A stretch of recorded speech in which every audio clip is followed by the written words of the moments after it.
forcing my skeleton out of my body like toothpaste from a tube. Her taking the suit off is part of the magic, but once she's done it, I don't know, like, you know.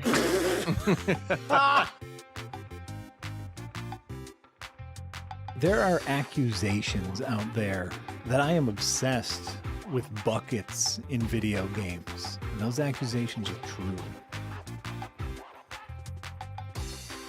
Boom charcuterie! He's got a point value!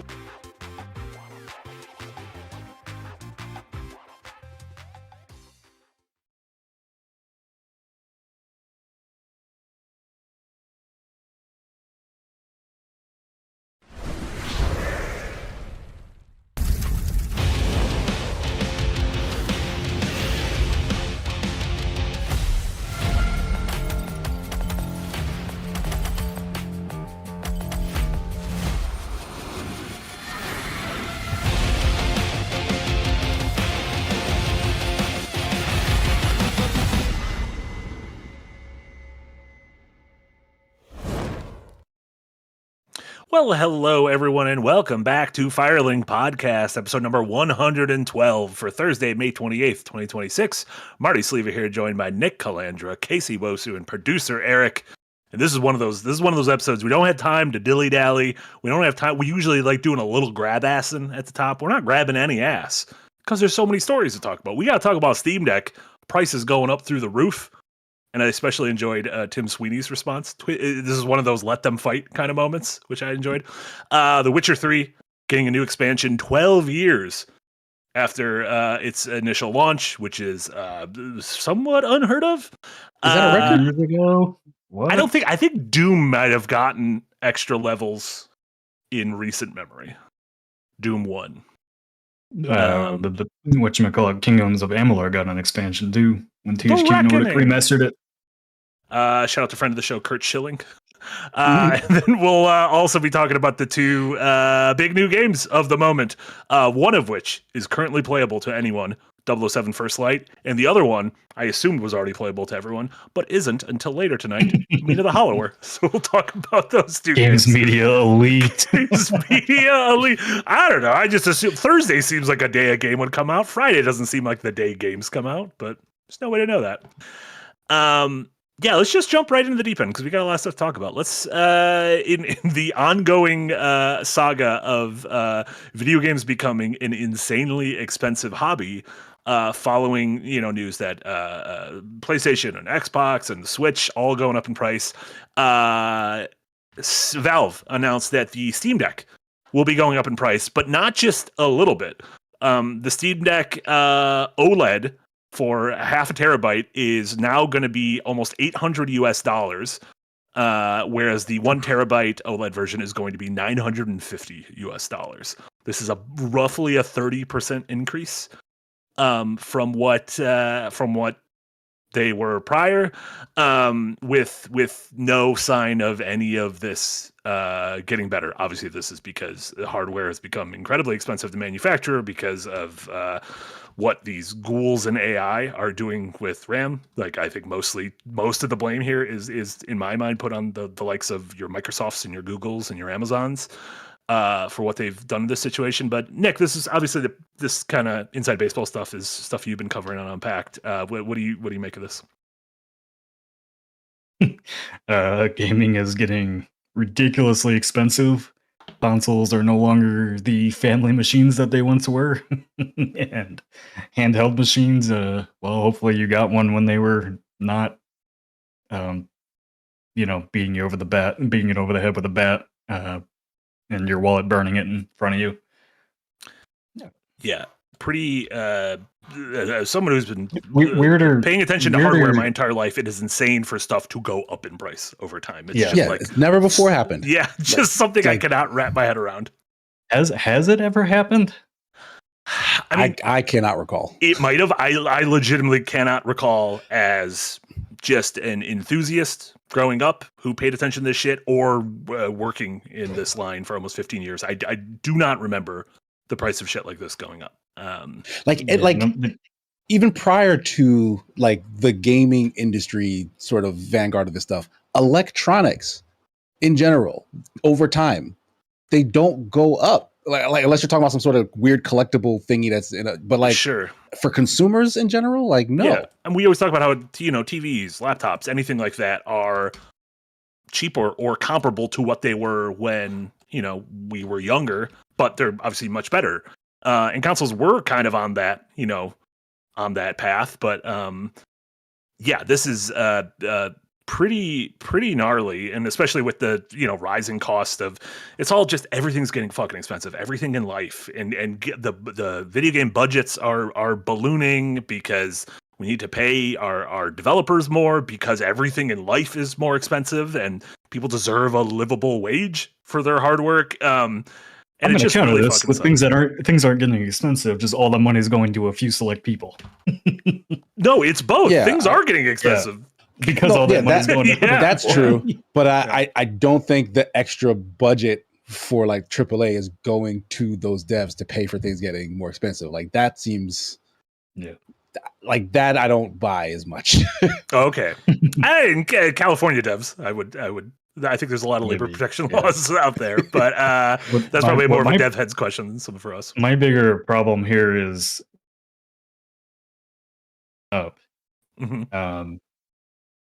the Steam Deck already resold out after the price increase. Like people are paying these prices, which encourages these companies like, oh, they'll still pay it, so let's just leave it there.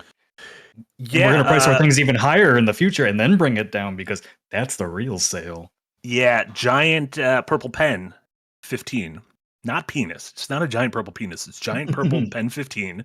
Over in the Patreon. Thank you so much. Remember, at the $5 tier and above on Patreon, we solicit some of your comments. Responded to this with, what are the chances that the increased prices we've seen for consoles and the Steam Deck will decrease in the future? Seems like anytime there's a price increase due to quote unquote market conditions on any goods nowadays, that ends up being the new standard because there was no incentive to make things better up for the consumers. Yeah, if I don't think these are going down. There's no reason to reduce it. Yeah, the Steam. That's the big question I have now is the hell the Steam Deck 2 going to cost? They've been talking and teasing that thing. That thing's going to be $1,500 at this point. Or what's the Steam machine going to cost? Like, what's the little console? I teased this earlier, but Epic's Tim Sweeney, who I just need to clarify is the holder of millions of terrible opinions. And is also part of that 1% that is the problem of anything, problem with everything. Responded. He buys a lot of national park land or whatever. He does buy it a lot, which is actually good. That is a good thing. I do appreciate that. He said, everyone's being too harsh here. There's been a significant rise in the cost of components that Steam customers spending ultimately funds, and economic trends have created severe disruptions in the component parts supply chain for mega yachts. So he just went on Twitter and pretty much said the only reason it's going up in price is because Gabe needs more money for his mega yachts. While also leaving out probably all the data centers that he's probably funding somewhere. Yes, I mean, this is one of those Kong vs. Godzilla. Like, fucking let him just bash it out. Doesn't matter to me. Whatchamacallit, Kevin from Shark Tank is building a data center. Kevin O'Leary? I don't want to talk about that guy. That guy fucking sucks. He does suck now. I can't stand him. But he's building. The worst thing is he was amazing in my favorite movie of last year, in Marty Supreme. He's genuinely incredible, and he's a fucking ghoul. But yes, sorry, his data center in Utah. You know how big it's supposed to be? It's supposed to be the size of Manhattan. Yeah. That's. Do you need any more after that? Thrilled with that. You build a data center that big, aren't you like done? No, what more data do you need? It's like it's over now. You won. There's too much data.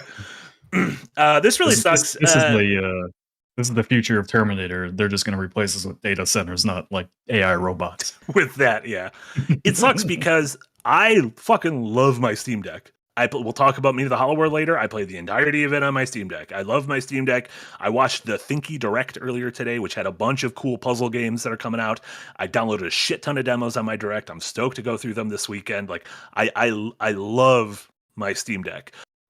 This shit fucking sucks. And like, we kind of collectively need to. I know there's like a mindset where it's like Steam good, Nintendo, Microsoft, Sony bad. The mindset we need is all of them are bad. all of them are bad because they are all trying to make, and I'm not saying the artists behind them, but like ultimately the bean counters behind them. Company, yeah, the Yeah. business That's side the of thing. it. Like, I want to know why. I get it. Components are pricier, but also on Steam, you are making bucket tons of money for absolutely nothing. The Steam store and hosting it and all that. But they like, why? Why? Yeah, is this like a math equation that they did that said based on the price of components or whatever, these need to go up by X amount of money? Because like this is way more extreme than any other hardware upsell that we've been hit with. Like why would they go that hard on this? Because like was the Steam maybe it's to was the Steam stop Deck people like a from seller? ordering. Well, yeah, They want people absolutely. to stop buying them. Yeah, maybe stop buying them so we can put those components in the Steam Deck too. And sell that for $1,200. Yeah.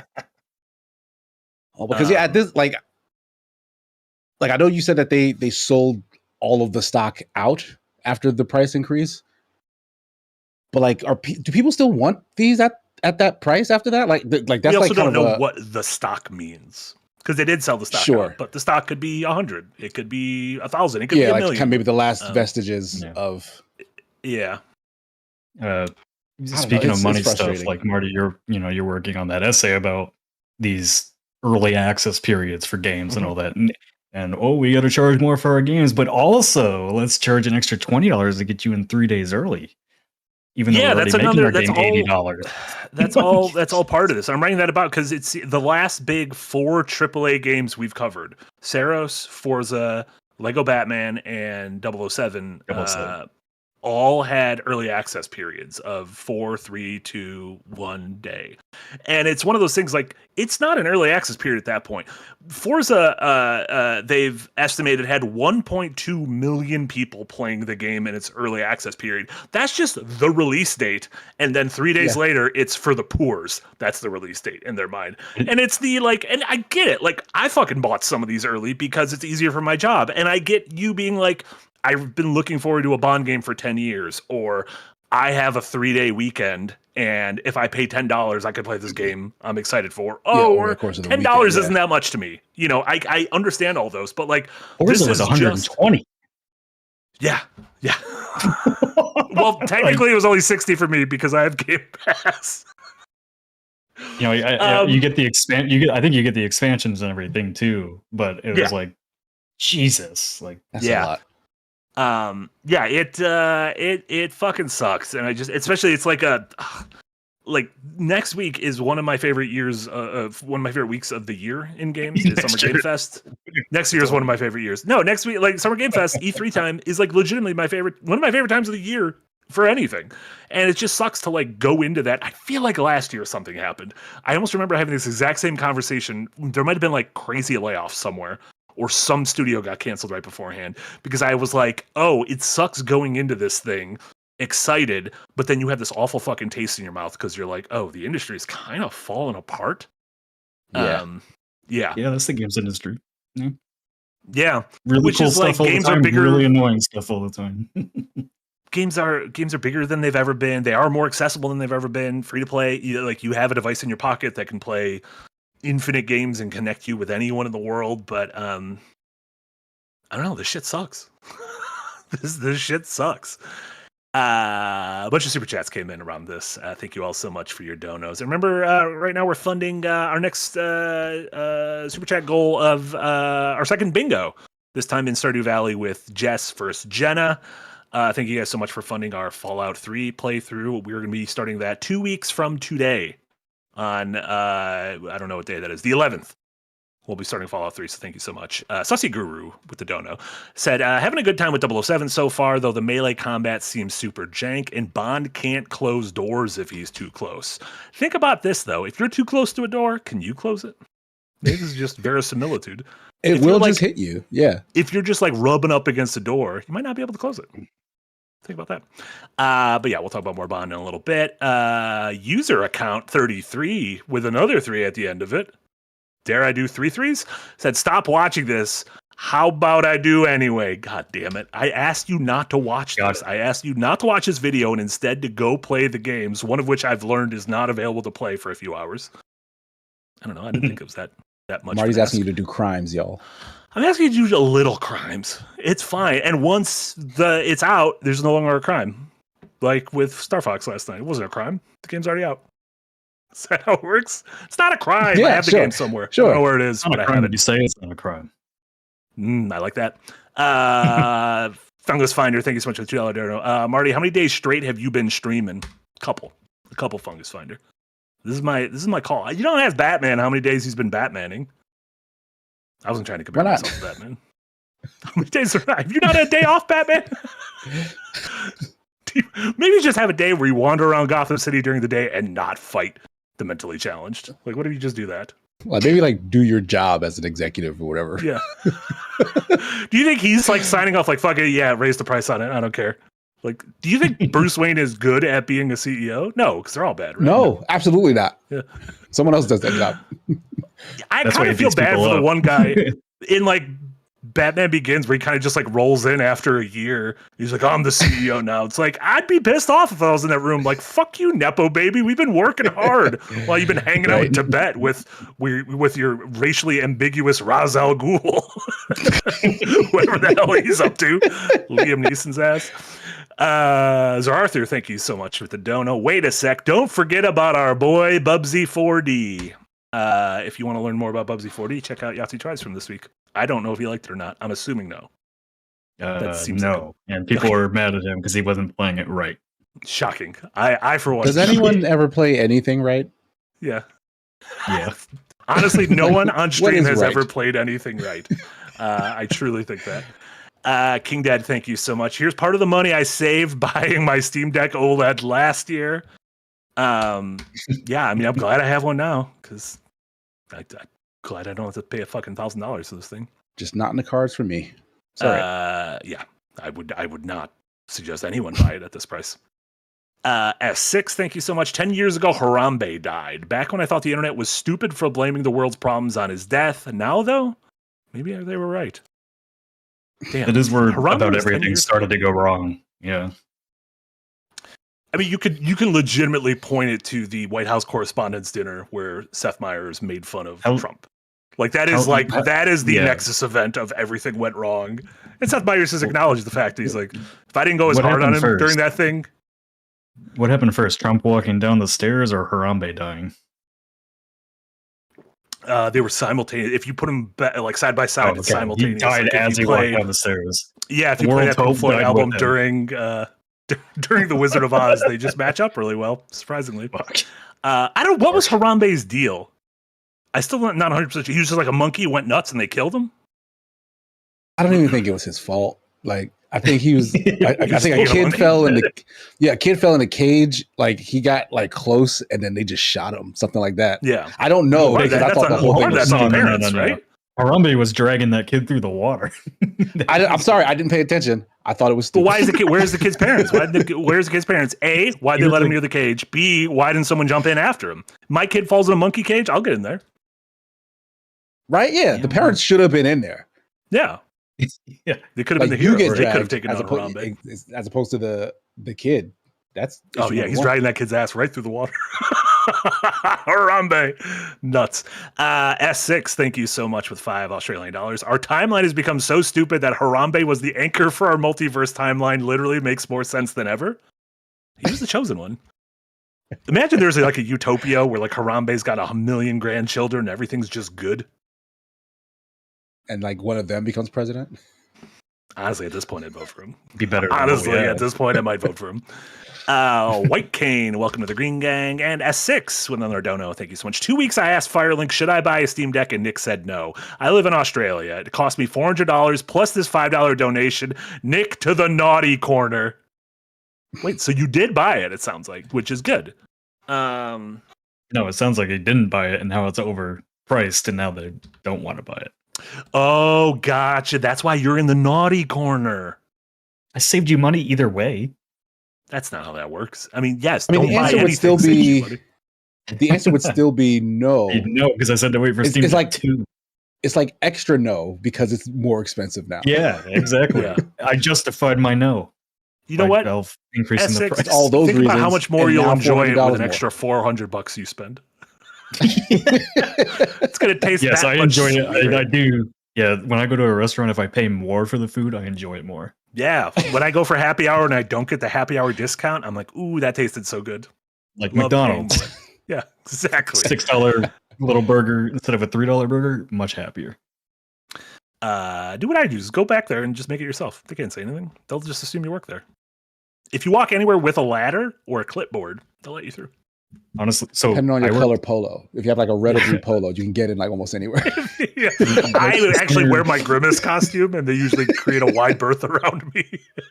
the summer before I went to college, I worked at McDonald's for a month because Best Buy wouldn't hire me, and neither would GameStop. Interestingly, and I worked there. I worked there for about a month, and about 3 weeks in, this girl walks in, and I'd never seen her before. And she just kind of walked in and was like, "Oh, you work here?" She's like, "Oh yeah, I worked here for like the last 3 months." And she's like, "This is the first day I decided to come in." I was like, "What the fuck?" Yeah. I feel like McDonald's pretty lax like that. Like, yeah, just come in when you want. It's like a take a penny, leave a penny kind of thing. You know, sure. And then White Cane, thanks for gifting a sub over to Bookworm. Thank Over you. Let's jump over to the second story that we talked about earlier.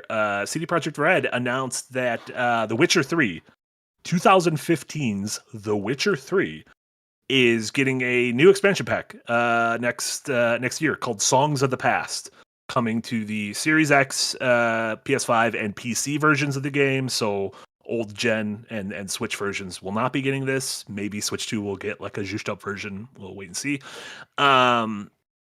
12 years after Is this for the monies? initial game came out. So that's a good, why is this? A, it's probably for monies. Everyone likes doing something for monies. Maybe this is just, hey, in the last 12 years, we did a CD Projekt Red, or we did a Cyberpunk. And so maybe you've kind of forgotten about The Witcher. So here's a nice little, to me, it's a very smart business decision of, here is one last piece of thing for a game that everyone loved, that 50, 60, 70 million people own. Here's a new story expansion that will help kind of ease the way into The Witcher 4. There's already people theorizing that one of the swords Geralt has on the key art is the same sword Ciri has in the footage they've released of Witcher 4. So that maybe there's some connective tissue there. Casey, what do you think of the fact that a game that came out 12 years ago is getting a new expansion next year? Did you play Witcher 3, Casey? I tried to. I thought I didn't like how its combat pushed me out. Like I was digging the story and stuff, but like I was having no fun anytime I had to actually fight a man or beast. Marty, you didn't play it either, did you? No, I've played like the first 3 hours several times. like several times. Yeah, I've tried several times. Yeah, I think if it wasn't The Witcher 3, which is well loved and like kind of iconic in how well loved it is, this would be weird.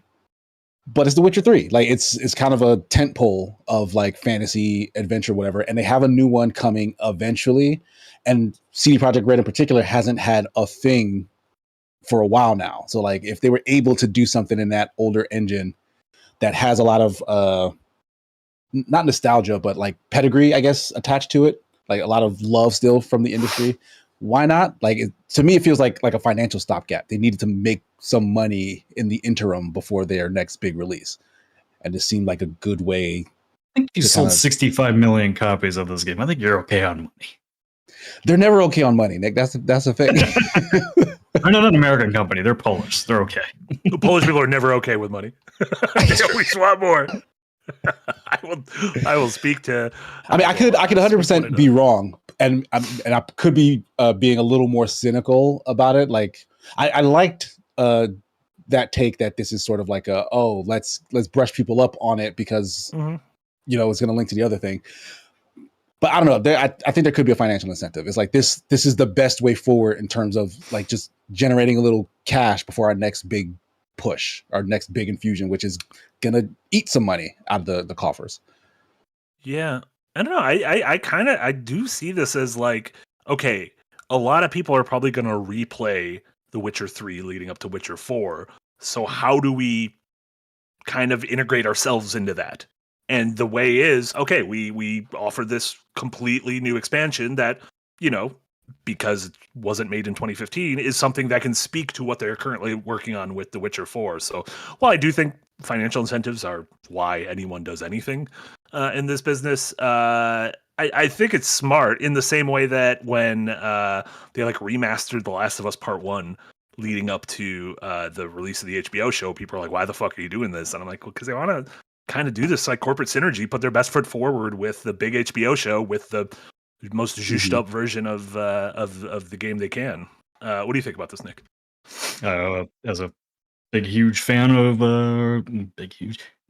Witcher 3, I am very excited for this expansion. As soon as I said it's the size of Blood and Wine, I'm like, oh my god, fuck yeah, give it to me now. Yeah, and their expansions have been Blood and Wine especially is really well regarded. A lot of people say it's one. And those were free. Those expansions. No. Don't paid expansions. No, they were big story expansions. Okay. I think they became free later on if you bought the definitive edition. Gotcha. Okay. But I think at the time they did cost money. I'm excited to see what all the knowledge they've learned over 12 years put into an expansion of Witcher 3, and it's kind of makes me think of just how excited people would have been if GTA 5 10 years later when they put it on PS5 or the Xbox One or Xbox Series X had announced an expansion, a story expansion. This thing's gonna make buckets of money.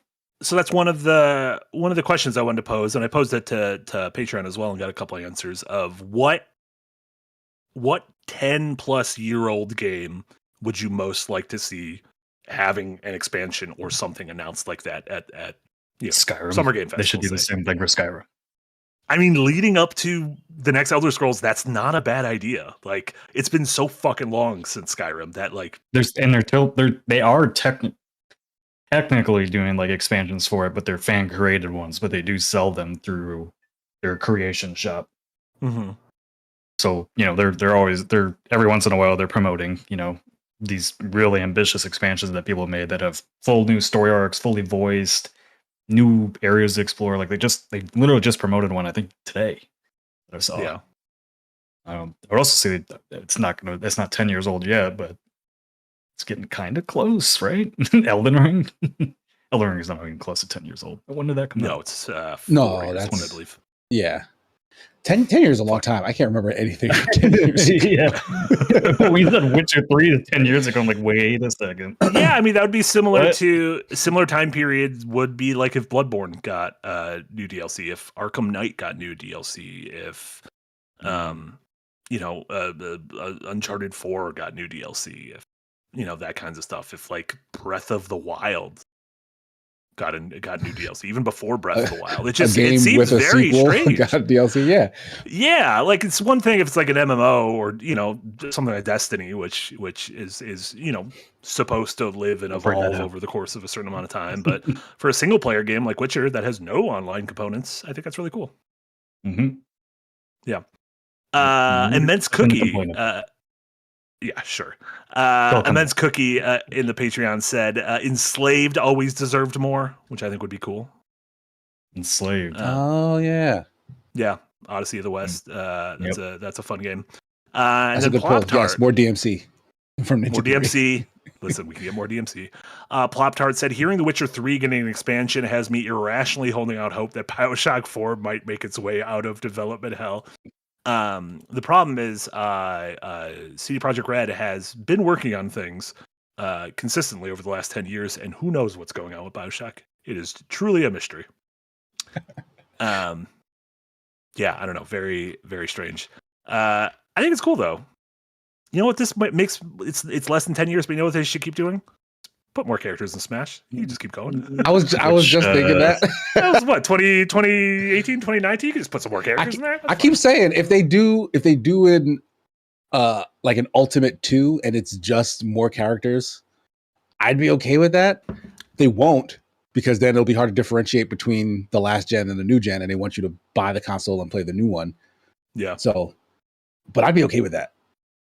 Yeah. Which will you experience first, Marty? Avatar 2 or Witcher 3? Oh, I actually intend on playing The Witcher 3. Just like you So I intend guess on that watching one. Avatar 2. I'll wait till Avatar 4 comes out. Well, there's no rush at this point. You should just watch Avatar 3 and continue not having watched Avatar 2. You would have. Oh, they could be kind of fun. Like you would Avatar have- 2 is like a thing, like it kind of only exists in my head. Like a head canon of what Yeah, happened in between there. you see would be how very well you could like confused in piece it Avatar together. 3. No, I do. I very Avatar much. 3 is basically 2.5. I very much. I do want to play The Witcher. I feel like it's one of those things that enough people who know my tastes have told me I would like this if I could just crack through something, and that's happened to me with a lot of big things in the past. I tried to get into I believe Persona it. a couple times and it didn't work. I tried to get into One Piece a bunch of times and finally was able to crack through like a month and a half ago. So that's what I'll do. My prize for getting caught up on One Piece will be a little bit of Witcher as a treat. as Oda always foretold, that whoever catches up with One Piece over the course of 9 months will be able to get a little Witcher 3 as a treat. That's what it is. It's a Geralt. It's a Gerald, the witch fruit. They're finally off that goddamn Sky Island. Let me tell you, they landed right in the middle of a marine stronghold. What a terrible place to land! Oh my They'll be god! Now they're doing all sorts fine. of hijinks. love Sanji's it. like having a little cooking competition. It's great. It's great. Chopper's like, I'm just gonna become a doctor now, and they're like, well, you're a large deer, but I guess you're also a doctor, so we'll let you do this surgery. Whatever gets the job done. Whatever gets the job done. Shout out to Chopper. And then our last news story before we get to the big topic of the stuff we've been playing. I guess 2 games got revealed over the past day or two that we should talk about. First one being Call of Duty Modern Warfare 4, which I didn't even have on the sheet, and I haven't really dug too much into. And the second one being Dragon Quest 12 Beyond Dreams getting its re-reveal. It was Dragon Quest Day, I believe the 40th anniversary? I guess the 40th anniversary of the series, yeah. And they re-revealed Dragon Quest 12, which was first revealed, I think, 4 years ago for Switch, with just like a scary logo. And they were like, Dragon Quest 12 is going to be more mature and different. And now during this thing, they were like, we rebooted development. We didn't like where it was going. So here's Dragon Quest that looks very colorful and what you would expect from Dragon Quest. Right, look, things were scary enough. We fucked up.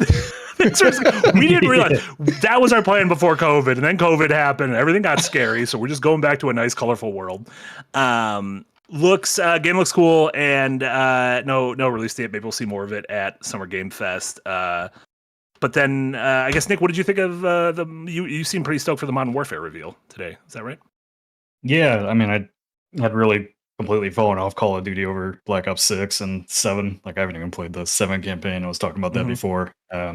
But Modern Warfare 4 looks a lot like the Call of Duties that I really liked, where they were very linear campaigns, bombastic action. I think Call of Duty, the more it tried to go these open-ended missions and really change the formula, I think the less people liked it. I know like the reviews for that liked it because it was different, but I think the average Call of Duty player just wants to get in, have a cool bombastic campaign, and get out. I don't need all these advanced missions and all these open world missions and all that bullshit. I just want to see big explosions and cool moments that I remember, and that's it. With cool music behind it. It's And kind of sad, I gotta be honest. if I want that, I'll go play Far Cry. That's not what I want from Call of Duty. I want a good action movie. That's what I want to play with Call of Duty. Modern Warfare 1 and 2 and 3, the original series, I remember those campaigns. I don't remember jack shit from 2019 or Modern Warfare 2 or Modern Warfare 3. And apparently, like, nobody else did either, because they're kind of just dropping that storyline and doing, this new one's going to be North Korea versus South Korea with some of the kind of Captain Price dark side, I guess, whatever that means. Real talk, does anyone give a shit about these characters that they keep bringing back for Call of Duty? Like, I know I'm not trying really to be just flippant. like Ghost mask. They just really like his mask. Okay, like, does that, like, are they actual characters? Like, do they have arcs? Well, I guess we'll see. We'll see in October. Is it a different cast between Black Ops and Modern Warfare? Like, is there crossover between those people? Are they related in any way? No. No, there's different casts between them. Yeah, In because Modern Warfare- Black Modern Ops Warfare was is a really period pricey. piece originally, and Modern Warfare was supposed to be concurrent. So like Black Ops was a like took place during like the Cold War That's kind of right, thing, that's true. Vietnam, And Korea then kind of thing. Modern Warfare was supposed It's to like be now jump to or the future at some point. Yeah, Which they kept everything going- got confusing. Yeah, they kept going like more of like these spec ops kind of campaigns, like smaller scale with big consequence stories. And I think the Call of Duty games that have always done really well, are the World War II ones, or these these big conflicts that you're just kind of a grunt soldier in. And it seems like that's what they're going back to with Modern Warfare 4, where they talk about like the main character you play. There's two storylines you're kind of following: Price, and then a soldier in the South Korean army, and his kind of grunt to hero kind of arc, which is what Call of Duty was kind of always was. So I don't know. I'm excited to play it. Like, I mean, thought the trailer K looked dramas good. are really popular nowadays. If that campaign is half K drama, like I don't know. They said might be one onto of the things I something. read was that Korean culture has become like a major export. Like K-pop Demon Hunter, K-pop in general, like it's become like a huge thing globally. So it does kind of make sense to tap into some of that flavor. Obviously, I'm not expecting it to be like K-pop Demon Hunter, but yeah, I don't know. Also, it's funny, some of the scuttlebutt a while ago, so who knows if any of this is true. Maybe it was one of the games that got rebooted at some point. Was that the next Far Cry was going to take place in North Korea as well? There was also a rumor at one point that Resident Evil 9 was going to take place in Korea. So who knew that? Spoilers for Resident Evil 9 didn't take place in Korea. It was Raccoon City and other place that was kind of like Chicago. That's where it took place. It is funny that going back to Dragon Quest quick, they mention how they're very upfront about how they rebooted development, which is kind of crazy how many games that is the story of. BioShock, Judas, Metroid Prime 4, Pragmata, Resi 9, more leaks today about Persona 6, which it very much sounds like was that kind of thing. That's something some of the art is leaking. Let me tell you, it's happening at Summer Game Fest. We're getting Persona 6. We'll lose my goddamn mind. It might be about VTubers. I don't know how I feel about that, but I'm gonna feel good about it. That's how I'm gonna feel. I mean, that's sort of a persona. I like it. Sure, if we get to beat them up, great. No, we are them, and then we get to kiss our teachers in inappropriate relationships. It's gonna be great. Kingdom Hearts 4 has 100% already been rebooted. It's in the middle of a reboot. Absolutely, Eric. This shit's rebooting like fucking nuts. It's like that hit Canadian CG show Reboot. Y'all remember that? They had to fight in the game. Canadian? It was Canadian. Yeah, it was the first ever fully computer generated cartoon by Canadians. It looked nuts even then. Yeah. So they were all very polite. They They apologized all the time, which was very Canadian. Very Canadian. The main character's name is Bob. That seems kind of Canadian. That absolutely seems Canadian, 100%. But yeah, I'm looking forward to both these games. I like Call of Duty campaigns, and Dragon Quest 12 looks like a big, colorful Dragon Quest game. So that seems neat. A couple of super chats that came in during that. King Dad, thank you so much for the dono. GameStop and Best Buy have higher standards than Second Wind. Damn. I don't know what that means. When Nick said he wasn't able to get the job, they wouldn't hire me. Oh, yeah. GameStop denied me too, so something's up with them. Yeah, they don't like people actually knowing about games. Exactly. They actually recommend things to sell. Like, this guy knows what he's talking about. Get him the fuck out. How good are you shilling the magazine subscriptions? And I guess I don't have those anymore, but they always be like warranty on your games. I'm like, I've been buying games for my entire life. I've never needed a warranty on one. Like, if you sell me a new game and it's fucked up, that's not my fault. That's on you. Fault. That's your fault. B. Smalley, thank you so much for a $10 dono. I've seen the hardware price rises firsthand, and they are very real. This seems like price discovery. It isn't overpriced if it sells. It's only overpriced if people choose not to buy it. That's the problem. Like, everyone always says, vote with your wallet, which is cool, but there's always going to be people who don't care. And like, those votes will outshine your own, especially if the stock is something relatively limited, like these things. I don't know how we fight this. Like, I don't know how to make things better. I feel like this is a genie we can't put back in the bottle. Revolution. Revolution. Guys, Let's clear our calendars on January 6th. Right. I have an idea. I have an idea. Let's book some trips to DC. We can crash with Omar, and we'll see what happens. Quintuple. That's how we can. So much Wait. That's how we can fund Second Wind. by There's a slush fund for this. by doing a January 6th. No, there's a slush fund for that. I think that was the last January 6th. I don't think it's like for crimes committed on any January 6th. They said anybody can apply for it. So like, it's almost like purge rules. Every January 6th, you could do crimes, and there's a chance they'll pay you back for it. Yeah, I get behind this. Quintuple, thank you so much for the dono. Just screaming Witcher 3 expansion. Listen, this is huge news for Poland. Arguably one of the biggest things to happen in Poland since what? The invention of the pierogi? Possibly. It's just kind of a dumpling, if we're being honest. Didn't like the government give CD Projekt Red some sort of like Medal of Honor or something like that? The prime minister president of Poland, I should know what Poland has, but the leader of Poland, when meeting with Obama, gave him a copy of The Witcher 3, I believe. Oh, yeah, right. Yes. He's like, this is our greatest treasure. Sasha, Malia, you better get in here. I'm doing a wild hunt. My Obama isn't good, but I like doing it. I think he has a fun cadence in his voice. He does. Which romantic interest do you think he picked? Yennefer or? Well, Yennefer?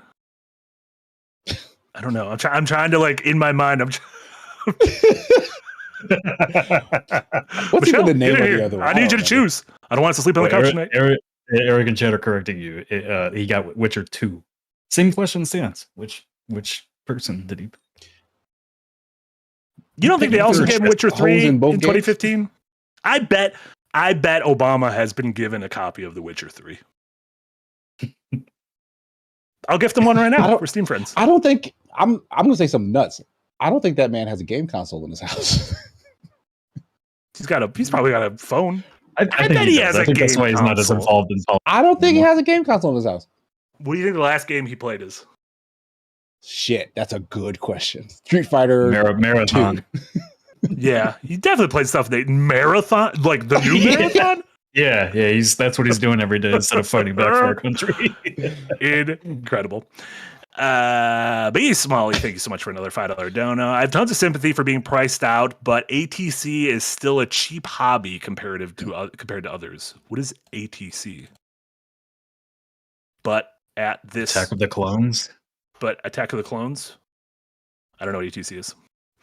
I'm looking up several ATCs. Air traffic control. It must be air traffic control. Air traffic control. Hobby? It is a cheap hobby, and the thing is, if the planes crash, you can just like take your headset off and be like, all things considered. Gotcha. All things considered. We were very close. It's a relatively cheap hobby compared to others. I mean, yeah, but it's also a very expensive hobby compared to like going outside and kicking a soccer ball or like watching football on the weekends. Like, I don't know, like, what are we comparing to like hobbies? Streaming services these days. Yeah, I pay a lot of money for those streaming services. But listen, I'm watching a lot on MGM Plus. Just to get the soccer ball, you got to get a subscription to Dick's Sporting Goods now. The sad thing is, there probably is nuts a to that subscription to Dick's Sporting Goods that probably exists.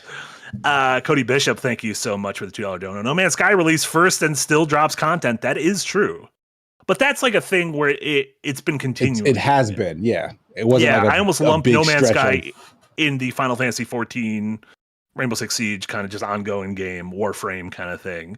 This thing, like, taking the better part of a decade off and then being like, we're back. It's like, yeah, they had to dust the cobwebs off all that code in order to start putting shit back in it. Dad left to go get a gallon of milk and a pack of cigarettes, and 12 years later did come back. So that's nice. Like, you won't believe me. The shit I saw out there. Resident Chuni, thanks for re-upping in the Green Gang. Here's a fun fact for Dragon Quest fans. At one point during its lifetime, every mainline game in the series could be played on the 3DS. I remember that. I think that was when Dragon Quest 9, I want to say, came out. Because 10 famously was an online Wii game, which is weird. Weird. I guess it's like the Final Fantasy 11, 14 thing. Yeah. Yeah, the Wii is one of them. Like, playing a Wii online? how's that working? Laboratory Maniac, thank you so much for the donut. I worked at GameStop for 10 years, and I just have to say, y'all dodged a bullet. Oh, yes. Yeah, I've heard that horror many stories. times. Yeah. Well, I guess if you're young, I'm sure you're having a good time. I don't know. You can make any job fun if you're young and you don't give a shit about it. The worst jobs I've had, Murray- had the most fun people with me. So Sure. Yeah. Murray, the Demonic Skull, thank you so much for a $5 Canadian donut. Canadian cartoon fact, that weird ass musical Donkey Kong Country 3D animated series was Canadian and also French. I know that one. I love that one. The animation is so ugly on that original CG Donkey Kong cartoon. they nailed the art of the games. Ugly. Oh, don't say that. That's rude. Look Look at at him. those Look how cheeked out he is. Seriously. They got like talon grips on the edge of that treehouse. It's wild. He's definitely gripping the pier of those cheeks. Absolutely. He's never wild. fallen. Jesus Christ. Okay, let's get to enough Talk about Donkey Kong. Am I right? Donk. That Kong Donk. Let's talk about stuff we've been playing, starting with the two big new games of the moment. Let's start with the one that is playable to everyone right now, 007 First Light by IO Interactive, the modern Hitman developers. Finally released earlier this week after a long wait. Nick, I think you've played the most of us. What are you thinking of 007 First Light so far? Love it. Not only because it put me in second place on the Fantasy Critic thing, God damn it. because I had it on my board. I should get Mina the Hollower. This is bullshit. I drafted it last year. I didn't look at any reviews for this yet, actually. But yeah, it's basically Uncharted meets Hitman, and I'm good with that. Like, that's what I was hoping for from the game. It's got it's much quieter moments where you're kind of doing some basic detective work and story stuff, and then you have your big action set piece moments, and then back to more detective work stuff. It's a little basic on the detective side. Like, I could have gone with a little bit more of having to observe things in the world. It kind of does I think they didn't really find the best balance between like directing people and letting things kind of organically happen, which I understand, it's first time effort. I'm sure whatever they do in the sequel is really going to expand on that. So like a lot of times, it's like, oh, go find this person. Oh, here's an eavesdrop thing. The eavesdrop tells you kind of, here's one way you can do it. This other eavesdrop tells you another way you can do it. And you kind of just follow the different paths to get to where you want to go. So I would like a sequel to be more open sandboxy than what they did here, while also still mixing in those big high octane moments. But I love the writing, like the characters. Characters are all really fun. The maps are really well designed. Like I'm in a Vietnam map right now, and it's great. All kinds of like little secret paths and hidden areas and different ways to get around and do things. And then the combat's really fun. I know you mentioned earlier the Patreon comment where they said the hand-to-hand combat feels really janky. I don't really think that at all. I think it needs maybe a lock-on system, because I think the camera can get a little wonky. My one note is it would be nice, especially when there's a lot of guys at once. Yeah. It never feel like, even in like in Arkham Combat, where you're often surrounded, which the lead designer of Arkham Combat is the lead combat designer of this game. It always felt like I could attack or defend against the person I wanted to, whereas this, it could feel a little messy. But I like the messiness in the same way I like the messiness in the melee combat of Indiana Jones. Like, it makes fights feel kind of cinematic, and not in a, oh, this is very much directed by them way, but in a, oh, you gave me the tools and the environment and I can slam a guy's head against his locker and then pick up a stapler and throw it at him and then knee him in the face and knock him out. Like, it feels cool. It's really impressive, like how much environmental interaction there is when you are fighting. Like, it feels weighty. I guess to say, the game's media term, like, like you feel like James Bond, but sliding over a counter, punching a guy, grabbing his gun and popping the next guy, rolling into cover, grabbing a guy, throwing him off the ledge, and then kicking another gun up with your foot, and then keep going. Like, that's really cool. Like, there are so many moments in this game that like just feel like straight out of an action movie. It's very cinematic, the fight choreography. Yeah. So Unprotected sex with a stranger, as Bond does. It's great. Yeah. So yeah, I really don't have a lot of complaints about it. I think I'm just excited to see how they expand upon it in the sequel. Like I was a little worried about the comics. I don't think Hitman's combat is the best. No, but I think hiring the Arkham designer was the smartest thing they did. So yeah, I'm looking forward to. Hopefully, I won't have time to finish it this weekend, but I'm hoping to finish it next week. It's pretty long. Yeah, Casey. What I know you and I are not quite as far as Nick, but what do you think of the game so far? I'm liking it a lot. The first impression I got was it's got really good Bond-esque writing. Like it feels so much like a modern, really good Bond scenario. And like, I've seen a bunch of Bond movies. There are still several that I haven't seen. I don't know that they've done like an origin story like this before, where like, oh, he's young and like, here's what he was doing before he was recruited into MI6, and then here he is training to be an MI6. Like, I know that there's stuff that kind of touches on it, but like, this is like a really interesting angle, and like, I'm enjoying it quite a bit. Like every character, the ones that are brand new, as well as the ones who are like, oh, here's this new iteration of someone that you have seen throughout the generations. They all feel distinct, but are all very well written and like very pithy. Like they're all very smart and capable in that way. Like everyone is just so sure of themselves, and like they give you like these quips and these jabs at one another, but none of it is like cringy or corny. Like these folks are smart, and they say smart ass things to each other, and like it lands, and like you laugh at their dumb jokes, even if their jokes are legitimately dumb. Like they said something just really cute or kinsy to each other. Like it just lands because that's kind of the world. Like I'm being charmed by like this character and like the universe he inhabits or whatever. So like I'm having a great time. Like it feels very, very authentic to the Bond experience. As like a longtime fan of the movies and like just games of this ilk, it reminds me a ton of Everything or Nothing, which I think was another example of, it's a video game, but they nailed every aspect of like the Bond aesthetic and ideas or whatever, to the point where like they were hiring actual like actors to like play all the characters in the game. Like they didn't do that in this. Well, so, a little bit, yeah. Like Lenny Kravitz. Yeah. Well, not that one. The other Lenny. Yeah. So that's a little bit. Yeah. Oh no, the general guy from, I can't remember his full name, but from Walking Dead. General Kravitz. No. I don't know anyone. I know Gemma Chan and Lenny Kravitz. I don't know anyone else. Instructor. His name is Lenny something or something Lenny. There can't be two Lennys in this game. You can't have two Lennys in a game. There's not that many Lennys in the world. Lenny James. Thank you. Thank you, Murray the Demonic Skull. Lenny James. That's not a real person. Lenny James isn't a real person. That's two first names. And Lenny, I'm not even 100% sure is a first name. But either way, I agree that the combat's a little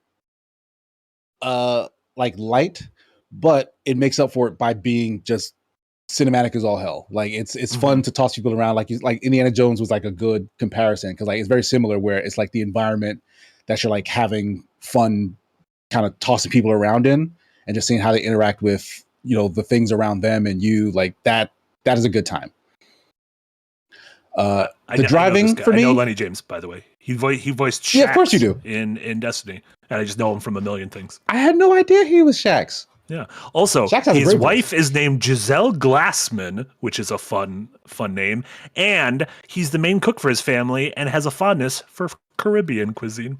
I don't know why that's on there. That doesn't need to be on Wikipedia. You don't need to tell me he's the main cook for his family. He probably wrote that in himself. God, Lenny loves Caribbean cuisine. Forget it. Just anytime his wife looks it up. Yeah.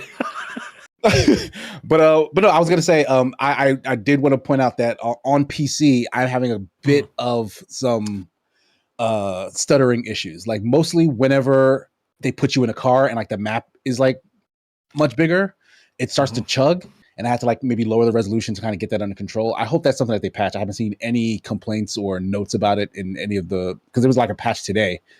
I haven't seen any mention of it anywhere, and like the issue still exists, so it's a little disappointing, because that was one of the things that when they first showed the game off, folks kind of noticed immediately. It's like, oh, you were brave to kind of show this game in that state, because it was kind of choppy in the demo. Yeah.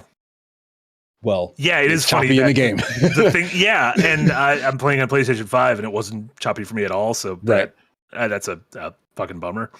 But on the whole, yeah, I echo most of the stuff you guys said. I love the writing and performances right off the bat. Like, incredibly charmed by the cast. So I'm all aboard for like a 10-hour, 20-hour, however long this game is, Bond adventure. I love the use of montage during the tutorial.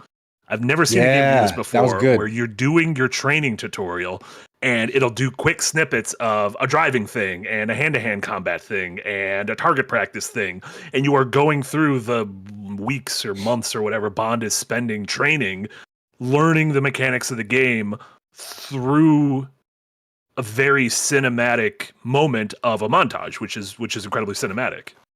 Sifu's opening does a similar thing. Yes, Sifu is a great example of that. I was trying to think of other games that do that. Sifu is a great example, actually. Yeah. Also, weirdly enough, High on Life 2 did that. All right. So, I don't know. Yeah. Yeah, I like how goofy the game can be. I like going around, like when you first get down to the gadgets lab, you can kind of fuck with everything and just kind of be a menace.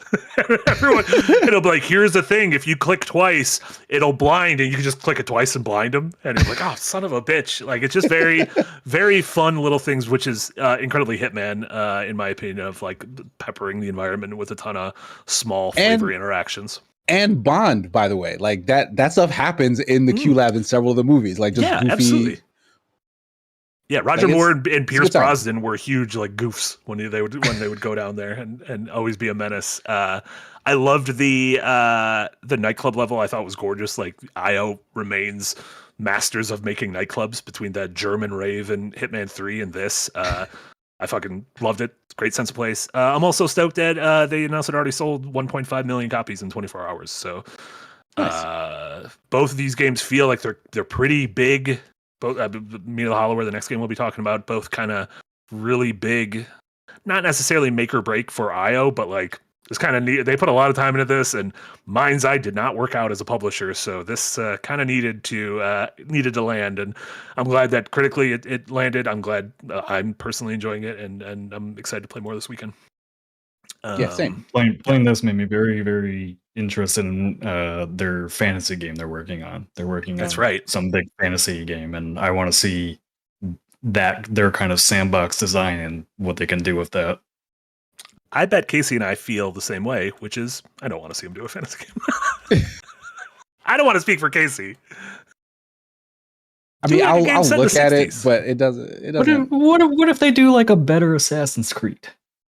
That's not. No one can do a better Assassin's Creed. Come on, Assassino. No one can do a better Assassin's Creed. It's kind of weird we didn't get more games directly cribbing from Assassin's Creed. We did. What? Kingdom? Not Kingdom. Like what? Lord of the Rings, Battle for Middle, whatever. Shadow Mordor. Shadow Mordor. That right, was Assassin's Creed. Studio doesn't exist anymore. Doesn't count. The back history is erased. Neither does their other studio that they created. I mean, I guess Arkham is kind of just Assassin's Creed, if we're being honest. Yeah, Arkham. Borrows a lot of stuff from Assassin's Creed. There's a lot. I can't list them all. I was rewatching some old E3s. Yeah, Ghost of Tsushima. Never mind. I take it back. I take it back. Every game's Assassin's Creed. We need less of them. Fuck it. Go to the fantasy world. I don't care. I was watching some old E3s, I think 2014, and they were showing off Assassin's Creed Unity. My God, we did that game dirty as a society. We should all write an apology to the French. Update on PS5, and it looked great. Y'all need to apologize to the French. We need to escort go to the polls and apologize to the French. I don't think that's how going to the polls work. It was better than Hillary's joke. It's fine. Mottman. Mottman with the super chat said, but is 007 better than Mind's Eye? You know what? I'm going to go out on a limb. I think it's better than Mind's Eye. Wow. I think it is better than Mind's Eye. Yeah. Well done. A piece of moldy bread might be better than Mind's Eye. A piece of moldy bread might actually be better. The other big game of the moment, which apparently is not out yet, but is going to be released, I think, at 9 p.m. And they said everyone's 9 p.m., which I don't know how that works, but tonight or tomorrow, Mina the Hollower will come on.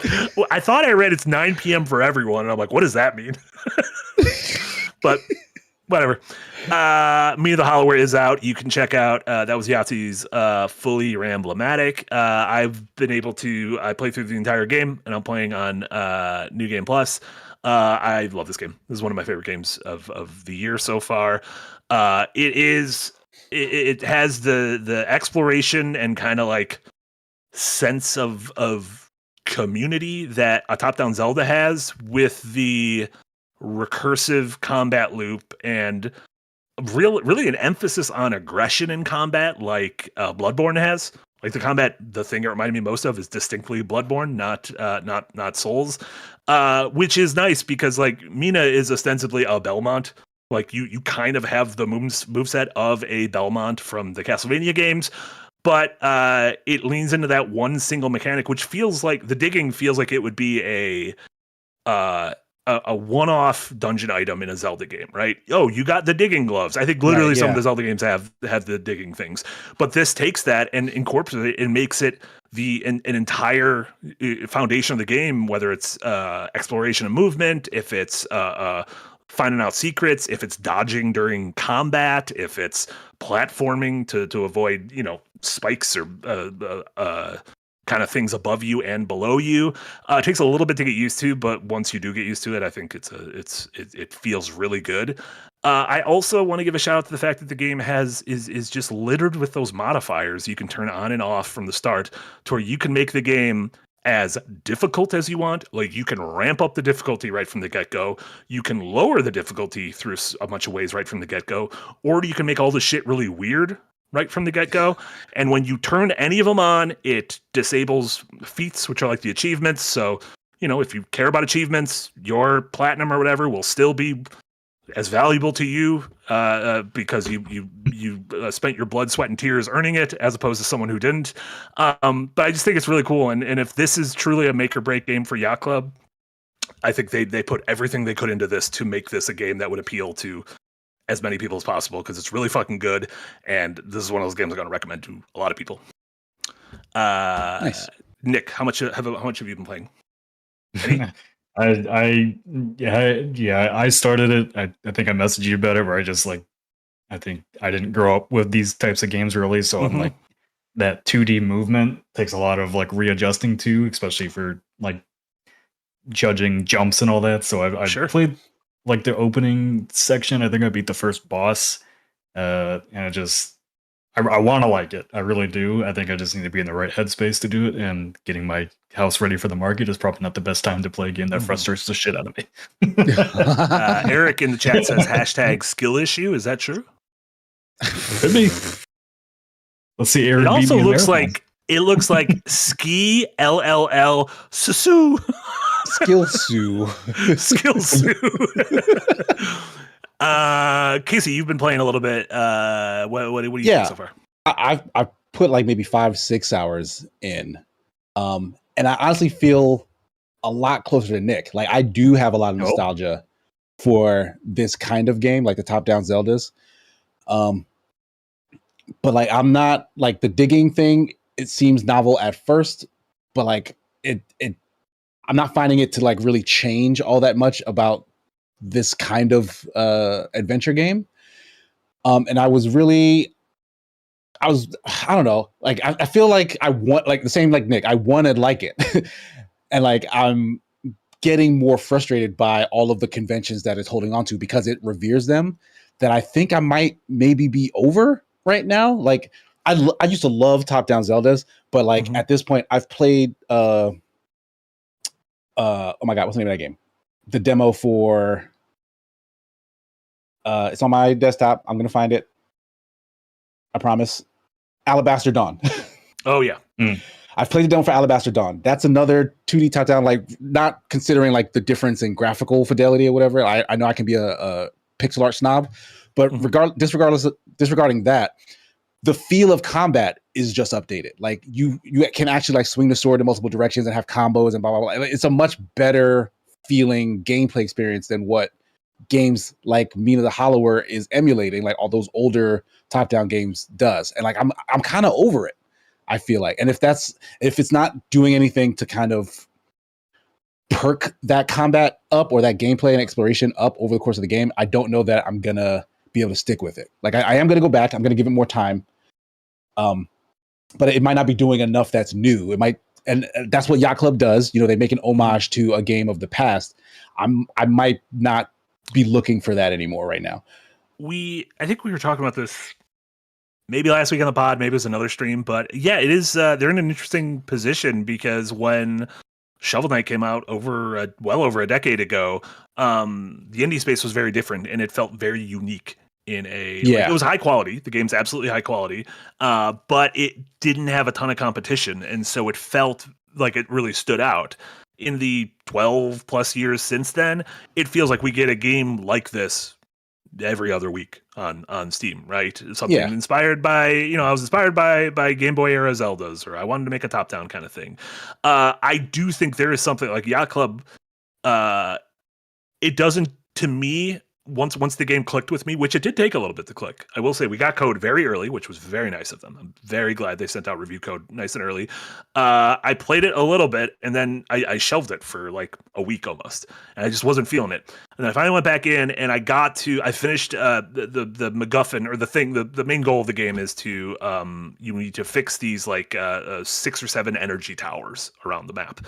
And I got to the first one and I fixed it. And it's like this cool kind of triumphant moment, a cool story beat. You beat a boss. It felt like the end of a Zelda dungeon. I got, my heart container and everything. I beat a tough boss, a cool story moment, some amazing visuals. And that was kind of the moment where I'm like, oh, okay. So this is kind of what the flow of the game is going to be like, set off in one direction and try to make your way to one of these lighthouses to repair them. And along the way, you're going to get sidetracked on a little thing. And once I kind of started speaking that language, and then the movement did eventually click with me, and it felt weird to go back to other games where I couldn't dig. In all the games, Mina and Donkey Kong have taught us put digging in all the games. Digging a hole. I the game about digging a hole. I have played that. You know what? I haven't played Minecraft, which I don't think I'm going to. I know that's a big digging game, but Pokopia, also a big digging game. Is this the year of the dig? It's just smooth Minecraft. It's just smooth Minecraft. What does that mean? And I don't know what it means, but I like it. It's got some baby oil. I was thinking of Smooth Yoda. Eric, can you throw up a picture of Smooth Yoda? Google Smooth Yoda and put him up there. Why is there a Smooth Yoda? First off, Mandalorian Grogu is no longer number 1 at the box office, so let's pour one out for our little boys. Already? There he is. There's that boy, Smooth Yoda. Oh, ew. Why'd they do that? Smooth Yoda. It's like regular Yoda, but he's smooth. Love Smooth Yoda. There he is. That's Smooth Yoda passing away in Return of the Jedi. Can't unsee that.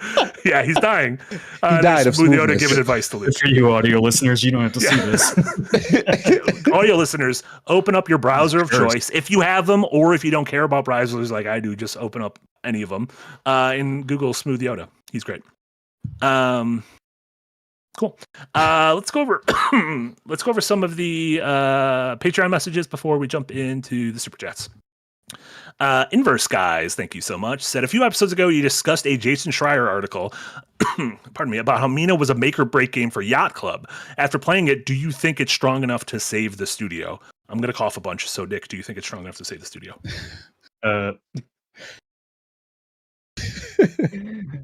Yes, I do. I think there's tons and tons and tons of hype around it. I think it's going to sell very well. And one of the ways you can kind of tell a game is going to sell well, games marketers, is if how many views a Fuller Emblematic gets very quickly. And this Fuller Emblematic broke over 100,000 views in its first day, so that's always a good sign for hype. Yeah. I think Fuller Emblematic's a great measure of how much hype interest there is in a game. Recent biggies have been stuff like Pokopia and Crimson Desert and Mugenics games that have all done very well. Yeah. So yeah, I think there's been a lot of hype built up around this. I think a lot of people have been anticipating it, and I assume, much like Hollow Knight, word of mouth is going to spread around very quickly that people like this type of game are really going to dig this. Mm-hmm. Unfortunately, I am not one of them that I appreciate how good it is. I can tell it's good. I can tell it's very well made. I just don't like the movement. Yeah. And then this next one from Fuzzy Freestyle said, I fear the comparison to Souls-like games that keep popping up. Over the years, my reflexes ain't what they used to be, and challenging games have lost their appeal. I bounced off of Hollow Knight right at the last boss, and I fear Mina will end the same way in the long run. Still excited to try it when I get my birthday money next week. If you got to the last boss of Hollow Knight, you're good enough to beat Hollow Knight. Right? Yeah. The last boss isn't the... Wait, which last boss? Like, I guess which last boss and which Hollow Knight? Yeah. Because there's two last bosses in Hollow Knight. If you can't beat the Radiance, that's okay. That fight is a motherfucker. I have beat one of the last bosses of Hollow Knight, and I felt great about it, and I definitely have not beat the second last boss of Hollow Knight. Yeah. Mina, I wouldn't worry about that. Like I mentioned, there's those there's pretty much a built-in cheats menu, so you can toggle on and off if a specific boss is giving you trouble. You can slow things down if you want to like learn movement patterns. You can these are all things you can toggle on the fly. You can change health parameters. You can change speed. You can do all sorts of weird shit in the world. You can choose it so you don't lose your currency, which are bones. The bones is the money in the game, which I like. So you can choose to not lose your bones, which is very nice. And then over in the super chats, Cody Bishop, thank you so much for the $2 dono. Hear about that other Outer Worlds PS5 upgrade offer lie. Hear about the Outer Worlds PS5. I saw something about it today. I didn't look into it yet. Obsidian lied about the free upgrade in Outer Worlds.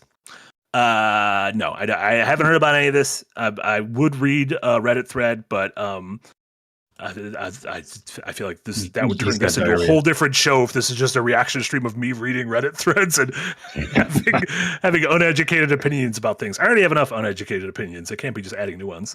I will look into that though and see what's going on there because I don't want anyone to lie about upgrades. That's not good. If you tell us we get a thing, we should get a thing. I think so. Yeah. Zer Arthur, thank you so much with the $2. One might say not everyone digs Mina the Hollower. Nah, I see what you did there.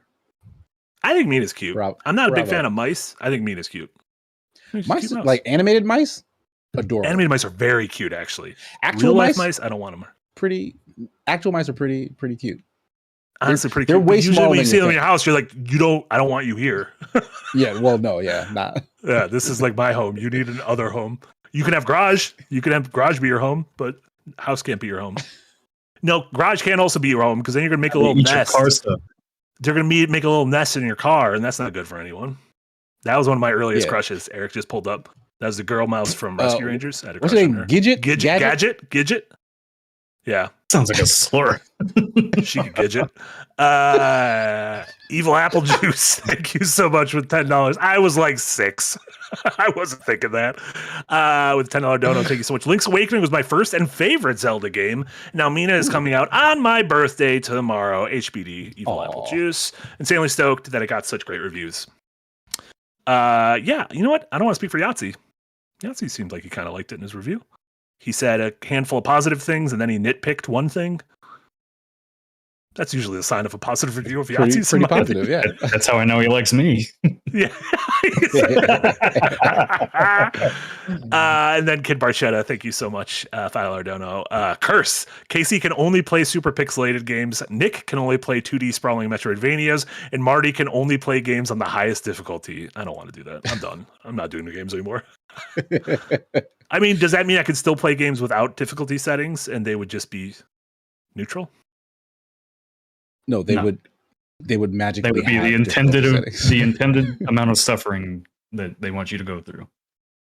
But you can't, if the game didn't have it, like, would Journey become hard? Yeah, just hardcore Journey. I get game over in mixtape, but I'm like, fucking what?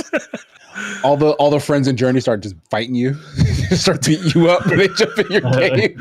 In the tongue mini game, one of the tongues falls off in mixtape. You're like, oh no, I've lost my tongue. You get to the top of the mountain, like a health bar, and there's just a dude waiting there with a bat. God.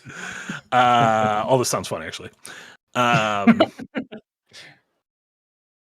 What's your favorite super pixelated game, Casey? You put me on. Would it be modern or would it be retro? Would probably be retro. Oh, you know what? I'm gonna say something out of complete left field. Oh, you love Mega Man X. I mean, Mega Man X is pixelated. I do love Mega Man X, but I want to say Super Off-Road the Baja. the SNES. Super Off-Road the Baja. The Baja. It's like the Baja. Super Off-Road : the Baja. You can make one every year at a different place. It's if you watched the F1 movie, it's the race that Brad Pitt enters at the end of the movie. At the end of the movie on the beach. Yeah, he's like, hey, you guys need a driver. It's that race. This the credit scene of F1 should have been footage of this game. I have never heard of this game at all. I used to play the shit out of this. It's fun. It's a really fun racing game. Leland Corporation. Yeah, I'm gonna go on a little deep dive to figure out what kind of stuff. Oh, they made great pixels in it. Yeah. They did the N64 version of Cruising USA. Played a lot of that game. Let me tell you. Nice. Oh my god. Learned about America thanks to that game. Now you can learn about the bottom of California and Mexico. Just the little stub that sticks out. Cool. Let's talk about the other stuff we've been playing and watching. Nick, what have you been playing and or watching? I'm still on a marathon, as is foretold. When the video comes out, are you going to be done? No. Season 2 starts in a week, and it looks awesome. So I'm currently going through all my good gear right now on cryo, and because it's going to get all wiped anyway. What is a new season going to add to the game? So they're adding a night map, which is going to add new mechanics, new enemies, new weapons. It's a night version of an existing map, but they're like actually opening up different areas of the map, which is really interesting because you've kind of learned the map, but now there's going to be new areas. So it's not just like turn sun to dark. It's like it's adding in all new mechanics and everything that really makes it. That's cool. The trailer looks awesome. So, and then throughout season 2, they're going to be adding in the PvE modes, which I've talked about that they should be adding. That should be. Don't know anything about those yet, but I mean, if they're basically Destiny style missions that give you gear to go take into the extraction mode, great. That's I think that's all they need to do. But I did finish the compiler finally, which is that end game boss. That's really hard to get to. You got to do all 6 cryo vaults, and then you can finally go to the compiler. So finally did that twice with my team. Very fun to do. Very interesting map design. Like this game continues to astound me with its map design. Like Cryo Archive, I think is. I'm awaiting game design essays, Jay, on the design of that map and how good it is. Is Jay playing Marathon? It's like no, Jay's not playing Marathon. I keep bugging him. I'm like, please, I want to hear your thoughts on the map design. Isn't that Jay right there? Wasn't Jay just in that video? Pretty sure we just had B-roll of Jay. I think he just worked on Marathon. That's why he doesn't want to play it. Yeah. I'm nearing 400 hours, so like I have not tired of it at all. That's insane. Isn't that game been out for like a month? Probably, yeah. Just about. Over 2 months. What the fuck am I? I'm at episode 211 of One Piece. So I'm not going to be throwing any stones in this glass house. So, and they are doing a free weekend during the first week of season, or free week of the first week of season 2. So, I really hope more people try it out. I think like if you can get into the loop of the game, I think if you like these types of games or PvP, PvE games in general, I think you would really fucking dig this game. Hell yeah. On the complete opposite spectrum, I have been playing Slime Rancher 2 out of nowhere. I just wanted to play. I just wanted to play a relaxing game as I go through a lot of life changes at the moment. And that game is great. You just go through different environments, collecting slimes, getting upgrades, building your farm. They try to eat each other. They turn into these little tar monsters that you have to throw away. It's just a really relaxing game experience. I liked the first Slime Rancher 2. I'm going to say as well, because Slime Rancher 2, it's just got a good loop of explore, bring your stuff back, farm, do your thing, upgrade, go out, explore further, come back. It's not really any pushback on anything, so it's really just keep getting further, keep discovering new things, find out, the secrets around the map and all that. Not much to complain about. Like if you want to like a really just chill game, this is really that with really good discovery. Nice. Is it? Do you fully pay attention? Is this like a second screen game for you, or do you mainly? No, you're not a big second screen guy, right? You kind of when you play, you play. I gotta focus. Yeah, I gotta focus. Not with games. Wait, how do you second screen a game? I don't understand it either. Playing in handheld mode, and then you got football in the background.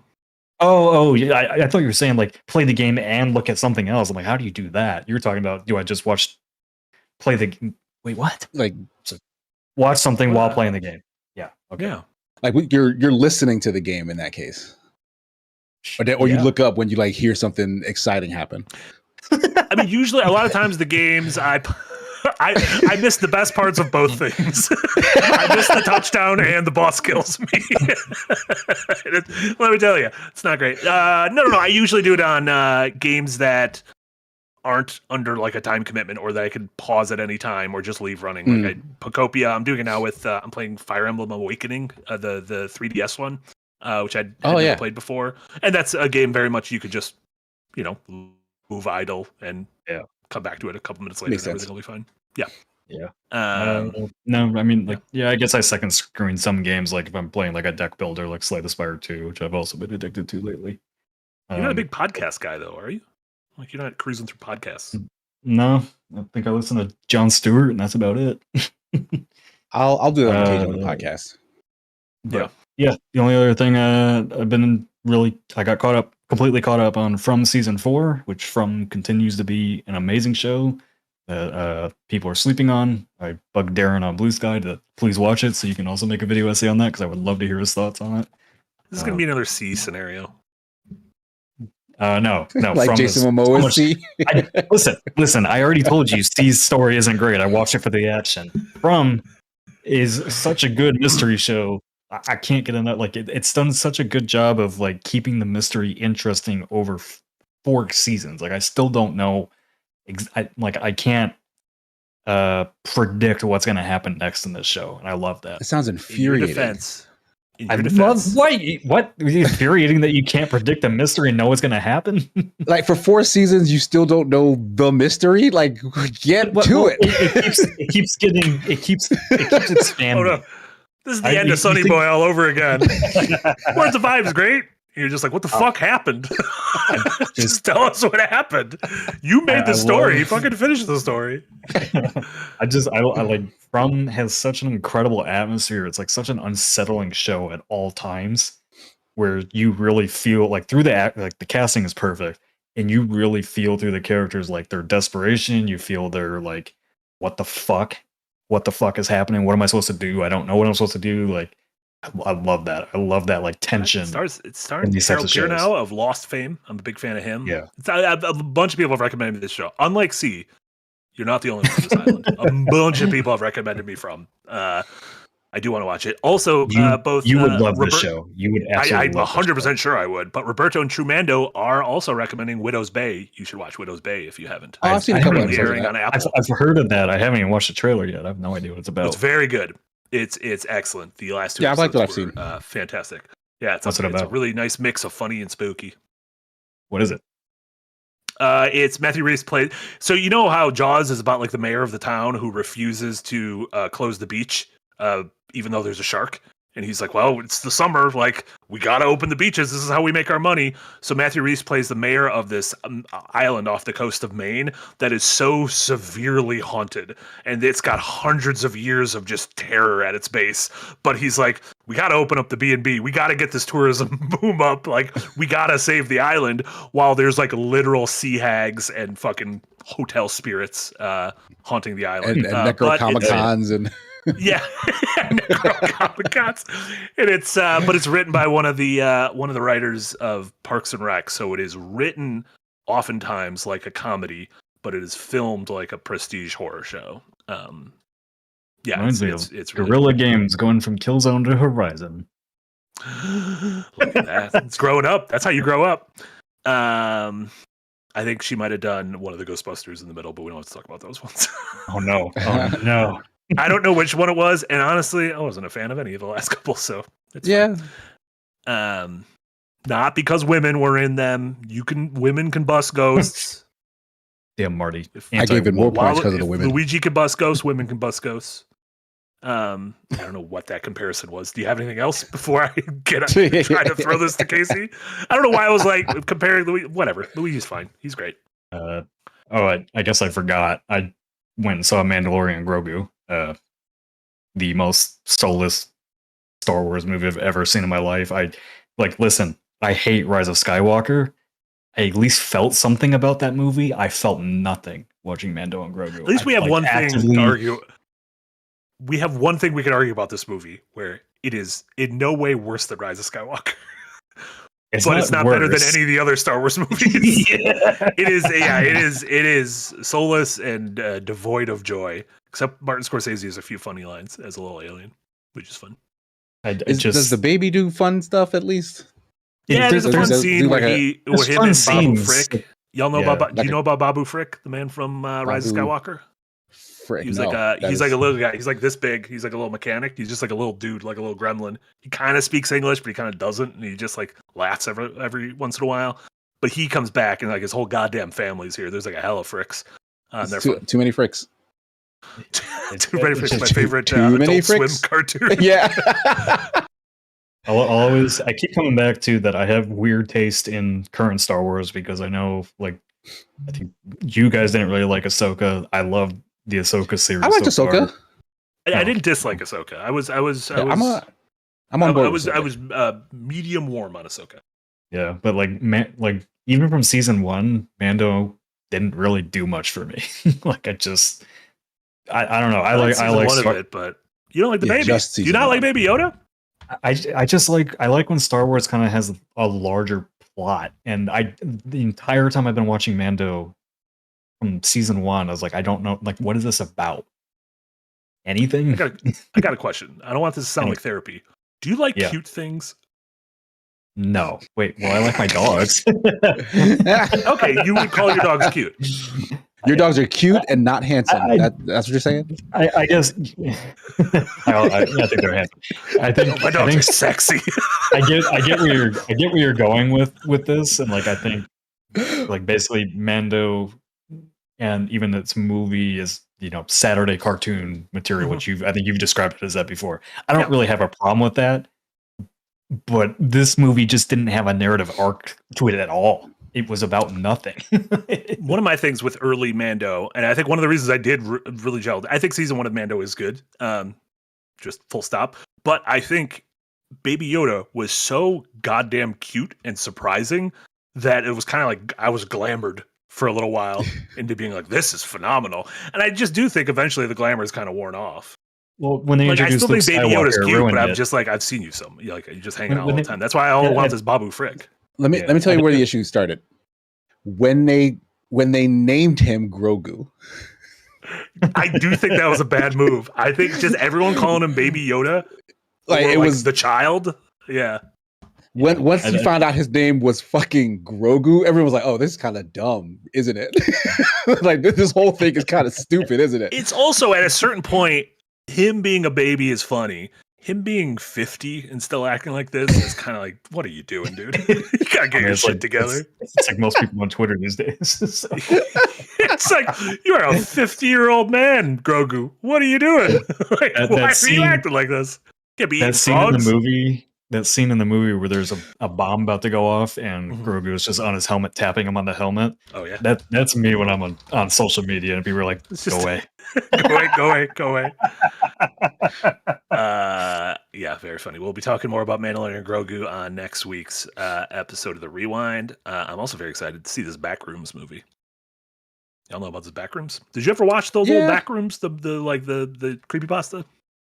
I just know of it. I don't know what there was to watch to be in the know. I just know what it is from internet osmosis. There was a level in Trepang 2. Oh, that's right. Yeah, and that was actually pretty fun. Yeah, and a little the ashtray maze is a little bit inspired by backroom stuff, kind of like liminal space stuff. Exit 8 and really quick, Eric, can you roll back a couple of images? There's like it looked like a doll of Baby Yoda, and they censored out his dong. What's going on over there? Yep, that's the one.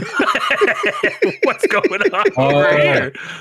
What is going on? Oh no, they didn't censor out his dong. That's just like the ground. Is he an amiibo?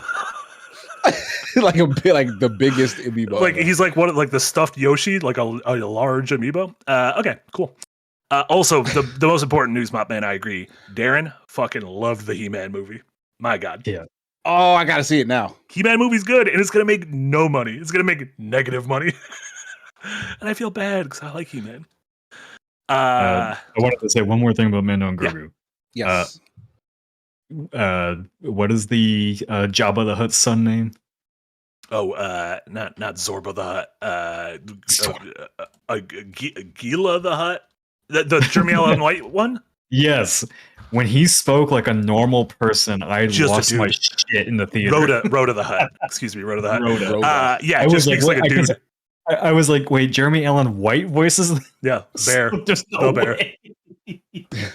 way. Fucking Rhoda the Hutt. Why Absolute is he silly talking man. like a New Yorker? Because he's buff. He's buff. Those- He's like, I played Those Bruce muscles Springsteen. are I'm not also gonna in change his my. vocal cords. I'm not my I'm not I can't change I'm my not voice, or else I won't father. be able to be Bruce Springsteen. I'm not my father. I'm my own man. Can you imagine if Luke said that? It's just also funny. Like Hutts are very dumb. Also, Hutts are kind of the remaining, like, they've kind of weeded out a lot of the stereotypes. Like, we don't see a lot of Jar Jar. We don't see a lot about the Trade Federation guys who are like very racist Asian stereotypes. We still get the Hutts, clearly Italian stereotypes, and they're just going hog wild with this.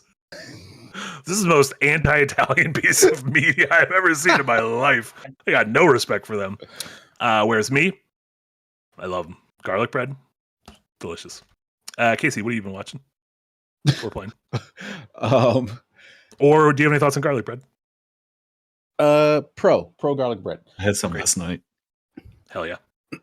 I've still been playing quite a bit of Forza 6. It's just good. It's a really good. Yeah, it really is. racing game. It really is. But I don't really have when you anything get in to there, report about it. do you have a goal in mind? Every time I get in there, I kind of just fuck around. Yeah, I look at kind of my just map, and I'm like, here's a fun looking thing, and I'll go there. Like I'm never like, oh, I need to like get to the next level or anything. Well, that game does point you in directions. Like you can like push a button and it says do this, do that. Like I kind of just let it tell me what to do and I just do it. But like, yeah, I am aimless in that I'm not searching for a goal. What I do want to do is at some point unlock the Toyota Trueno, which is the Hachiroku, the 8.6. As featured in Initial D. Initial D? Because it exists in this game. Yeah. Oh, they have the it's mountain passes. It's in this game. Yeah. I'm just waiting until I stumble upon it so I can just hit the mountains and fucking play Eurotrack as I drift. That's fun as hell. I love that. That's my only goal, but I'm not zeroing in on it. Yeah. It's I'm a gonna do homemade it, goal. and I'll stream whenever I get there. Someone told me have you done the fake Gundam race? No. Very I think early that's the thing I'm collecting wristbands to get to now. Oh, Like, okay. I think that's like, I'm- it's the thing that I think graduates you from green to blue, I want to say. Right. Yeah. Wristbands. Yeah. Apparently the song they played during that is a song that was originally featured in One Piece Red, a movie. Oh. Someone told me that. I did watch when I that. said how much I like the robot thing. Yeah. So there you go. Cool. What else? Anything else we been watching, playing? We did play Luna Abyss, which was a recent release that came out I don't know, a week or two ago. I really like that game. Yeah, it's another one where I wanted to like it and it feels like it's kind of just going through the paces. I feel like maybe it didn't come into its own yet. Like maybe if I give it a little bit more time, it'll start to like really hit. How far did you get? It's about Did 2 you- hours worth. Like did you a get, regular like, Hot Monday the- Indie stream. Did you get like the updated character? What, like when you turn into like a ghost lady? Yeah. I got that. About Got the double jump. about an hour after that, the game really starts to come into its own. I want to give it more time.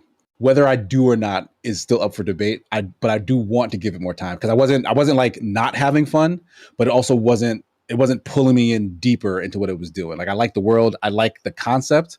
I was just waiting for the hook to like grab me. So the jury's still out for that one. I didn't like declare it not a gem or whatever. Yeah, the story But- is. I'm not really interested in the story, but man, that level design, it reminds me so much of Destiny. Is it? I can see that. It has the look. It's combat. Well, like, very just much looks like first person Returnal to me. Like, does it? Yeah, and that's similar what to- drew me to it. Yeah, Yeah, but it's not. I was waiting for more like movement abilities, and like Sure. more like more reason to kind of like dart around the room. Like I wanted something akin to like maybe Doom Eternal. And like it's just not as fast and you're never in as much danger. But like it's still that experience, but it's kind of just slower paced than I'm that. thinking about doing a short video essay on this game because like I love the level design in that like it just uses so many different shapes and different perspective like angles. So like a lot of the like there's one section you probably got, I think you definitely got through it on your stream where like you just jump down a hole and then it wants you to like slide down these huge walls to get to the bottom. Oh yeah. Yes. I love the sense of scale that this game does. Like it really feels like this oppressive, dark, weird environment. And that's what I was referring to. Like Destiny does that really well. Where you get into like these big sci-fi mega structures that are like, what the fuck? Yeah, like awe-inspiring. Yeah. I love like the color design of the game too. Like goes from like this almost like it almost feels like it's black and white sometimes, and then like the red and all the blues come in. It's like, man, they just, you know, if you like the art design of the game, like it's enough to pull me through. If the story's not, the combat's okay. It reminded me of Mirror's Edge, but like in reverse, where instead of like red and white, it's like red and black. Like instead of all this bright light, it's like very dark, but like that red is like pervasive. Like I did like that. I enjoyed that look and style. I don't know. Maybe I will give it more time. Outside of that, I finally started Primal, Genndy Tartakovsky's animated series. It's really fucking good. Like I'd heard it was really good. So I'm not surprised at all. I'm a little surprised at how violent it is. Like that kind of that's like the show's whole premise. It is exceptionally violent. And it was pretty funny. Like it was the other day, my wife came and was like, "What are you watching?" I gotta be honest, this looks like a kid's show. I was like, "This is definitely not a kid's show." Like just sit out for like a little bit. It's definitely not a kid's show. This guy's guts get ripped out. But I already finished season 1, and I'm a couple episodes into season 2, and I think there are 3 total. And because it's largely silent, right? Or no dialogue. Right? Like there's almost no dialogue. Like they've only really started doing a tiny bit of talking, and even when they do talking, it's like in a foreign or native language that you're not understanding. Yeah. But they only just started doing that at like the very end of season 1, and now more in season 2. Yeah, I like Genndy Tartakovsky. I like his Clone Wars stuff. Yeah, he's great. Dexter's Lab back in the day, Samurai Jack, obviously. Yeah, and it definitely feels like what he wanted to do with Samurai Jack and probably couldn't in some, because I think there is a Samurai Jack episode that there's no dialogue in. Like that's one of like his best episodes in that series. It's like there's just one where no one talks or says anything. And it's great. So I'm having a great time watching that. I also, there's something else that from last week, I wanted to talk about Bloodhounds season 2. This is a K-drama about 2 like pro boxers who become friends, and then they get into like money problems, and then they have to work as like enforcers for like loan sharks. And then as K-dramas tend to do, it's just a series of escalating scenarios that basically takes them into like just the seedy underbelly of like crime lords, et cetera, et cetera. And season 2, essentially, it's wild how dangerous the situation gets. Like your main character starts off in like a title fight because like he's getting back into boxing. His life is back on the straight and narrow. He wins the title, and then immediately is pulled into this. Oh, we want you to fight in our illegal Death Bowl underground boxing ring, and if you don't, we're gonna kidnap your mom and we're gonna kill her in front of you and we're gonna live stream it. It's like it just escalates so insanely high to the point that it's ridiculous. Like I think season 1 is much better than season 2, but season 2 is still very engaging because like it's a really cool concept to be like, okay, these are. It's like the old Marvel Netflix series, but the superhero is just really good at boxing. Like his superpower is I'm just a really good boxer, and to see him use that in the fights against like these thugs, like they're hitting him with pipes or whatever, but he's like dodging and weaving and throwing hooks and uppercuts. Like it's amazing fight choreography. I absolutely love it. So I highly recommend it. just like everything from Korea, it started as like a manhwa or whatever, and then got like a live action series. So definitely check it out. Do you think Modern Warfare 4 started as a manhwa? In Korea, Manhwa Warfare? Manhwa Warfare? There's something going on there. We're going to workshop it. There's something. That's $1 billion idea, and we just gave it away for free. Yeah, it's why didn't someone jump on this? My brain went to something similar, but I've forgotten it now. But something with like modern warfare. That's what it was. Modern Warfare is good. I like Modern Warfare. But yeah, that's pretty much it for what I've been watching. Right. Yeah, most of my time has been obviously the games we've already talked about, like Mina and 007 and Forza. I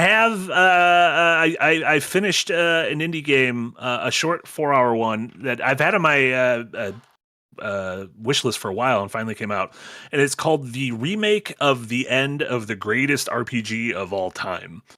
And it's on isekai, Steam. You said? What is it? It is not an isekai. It is it is a fourth wall breaking. It is a game about a group of 2 young game developers who want to remake their favorite childhood RPG, but specifically they want to remake the end of it.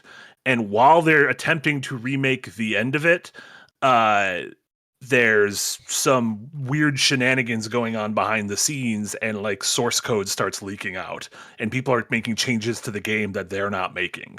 And so there are layers of you're learning about what is happening during the process of remaking of this game while you're actually trying to complete the end of this RPG, which you just dumped into, and you have high level characters and you don't know what's going on and you don't understand the combat system, but you will find scraps of the game's manual in very Tunic-ish. And the manual will be clues for certain enemies can only be defeated by using this combination of moves, or there is you can clip through a wall over here, like a little note is written in pencil talking about clipping things. You're also watching parts of the documentary and they're saying things that are impacting things in the game and everything. It is an incredibly cool concept, mixing a bunch of shit that I really like the kind of the tactile, like Metroid Brainia kind of tactile stuff of like of a Tunic, the fourth wall breaking stuff of like the Stanley Parable, and then a 16-bit era JRPG. The thing is, it just the elements none of the elements are every one of those elements I mentioned in my mind has direct analog with another game that does it better. If that makes any sense. So the manual stuff is cool, but is not up to the level of Tunic. The kind of fourth wall breaking meta commentary is cool, but doesn't feel quite as good as like an Inscription or a Stanley Parable, that kind of thing. This is, I think, a young pair of developers. I'm assuming the leads, the actual developers in the little documentary are the developers. I think it's a really cool idea. I hope people check this out because I would love to see what these guys do next, because I think this is a really cool, cool little like 4-hour indie puzzle trip through RPG nostalgia. So yeah, I was a big fan of it. Seems interesting. Yeah, it's neat. What's the name again? Because that's it not is going to stick in my the brain. remake of the end of the greatest RPG of all time. It is remaking the end of the greatest RPG of all time.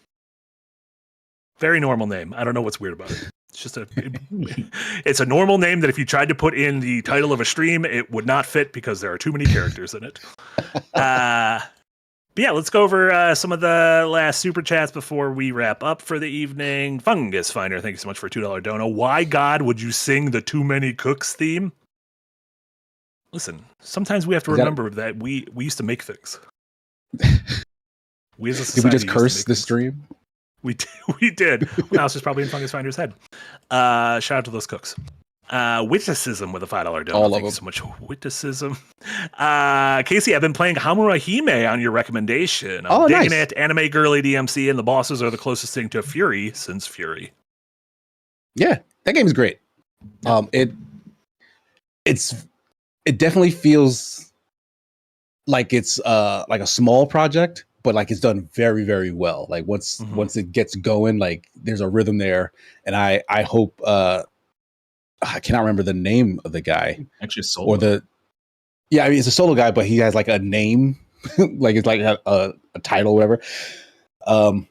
Share. I hope he gets a team, like Share. No, I hope he gets a team and is able to make something a bit more. Yeah. I just saw what Eric did. What did he do? he put that guy from Too Many. Oh, Cooks in the behind Too Many Cooks font. That's pretty good. That's funny. But no, yeah, I want to see what that guy does next, because Homohime was like very, very impressive for it to be a solo project for so long. So give him money, give him a team, and let's get cooking. Yeah. It's funny how it's exactly how I felt about this game. The remake of the end of the RPG. Oh my god, I don't even know the name of the game. It's too long. Maybe the next game, a little bit of short title. Chef Eric back with a $5 dono. Thank you so much, Chef Eric. A free garlic bread tip. Cook a whole loaf of garlic in extra virgin olive oil in a sauce pot for about an hour until golden brown, and then spread it like it's butter. That was the most delicious super chat we've ever gotten. Yes, thank you. I love real melty garlic. Ooh, coming right out of that bulb. Machi. Resident Shuni, thank you so much with a $5 dono. I know you aren't big on Tekken, but what's the temperature on Yujiro Hanma being revealed as DLC for season 8? I did see that. What's the deal with this? Yujiro Hanma is the big bad from Baki the Grappler, the anime series. Oh, is Baki not in Tekken though? Baki, I do not believe is in Tekken, but Yujiro is the better choice, being as how he is an awful, god-awful father. And that's just the theme in Tekken. Like that Tekken is just bad dads. Full of terrible dads. Yeah. Yujiro Hanma is up there with some of the, not the best of them, the worst of them. Yeah. So it just tracks. There you go. I'm the Scuttlebutt was at Tifa is going to be one of the DLC characters, which is exciting.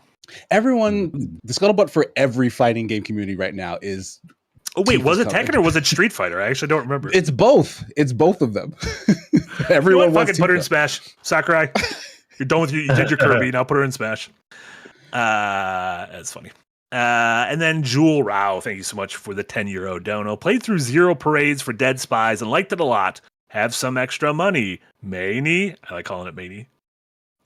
This game's been getting, I'll say, surprisingly good reviews, if only because obviously this is the follow-up to Disco Elysium from the developer Zaum, with a big ol' asterisk after that, because if you've been following all the drama behind this, what was it? Private investment came in and kind of unceremoniously fired all the actual creative leads of Disco Elysium. So like, what is this studio?